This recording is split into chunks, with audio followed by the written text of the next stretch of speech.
چې کله اوم اسمان ته وختی، په اوم اسمان کې ابراهیم علیه السلام ناست دی.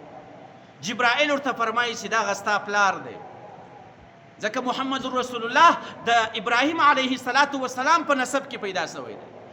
ابراهیم علیه السلام و بیت المعمور ته څنګه وهلی دی؟ بیت المعمور کم ځای دی؟ دا در سره یاد کړئ.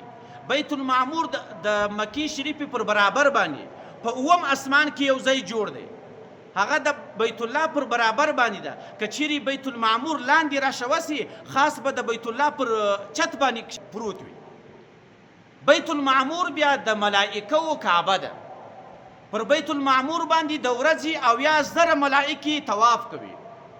دا د کعبې شریفې پر برابر باندې دی، په اوم اسمان کې دی. ابراهیم علیه السلام و بیت المعمور ته څنګه ویلی دی چې محمد رسول الله وروختی؟ اوس به ملائکه څونه وي؟ د ملائکو اندازه به تاسو ته وښیم. په بیت المعمور کې د ورځې 80,000 ملائکه طواف کوي. کمی ملکی چې پر بیت المعمور باندې یو وارې طواف کړی دی، هغې ملکې ته بیا تر قیامت تر ورځې پورې دویم وارې وار نه ورسېږي. تاسو اندازه ولګوئ چې دنیا پیدا سوې ده له هغه ورځې څخه پر دې بیت المعمور باندې 80,000 ملائکې چې کوي طواف کوي د ورځې.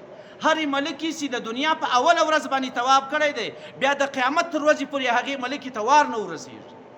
نو د الله تعالی څومره زیات مخلوق دی ملائکه، دا ټول د الله تعالی فرمانبرداره دي. دا یو سکینټ هم د الله تعالی نافرمانی نه کوي. لیکن الله تعالی بیا هم اشرف المخلوقات و انسان ته ویلی دی، ځکه له انسان سره شیطان ملګری دی. که چیرې د انسان له شیطان سره مقابله وکړه، الله تعالی یا هغه ملائکې د ده په خدمت کې دروي چې هغو هیڅ نافرمانی هم نه ده کړې. نو محمد رسول الله چې کله اوم اسمان ته وختی، له ابراهیم علیه السلام سره ملاقات وشو.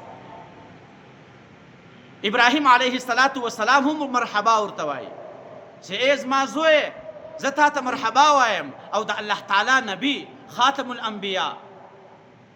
الله تعالی د ابراهیم علیه السلام په خاطر باندې و محمد رسول الله ته اعزاز ورکړو په اوم اسمان کې.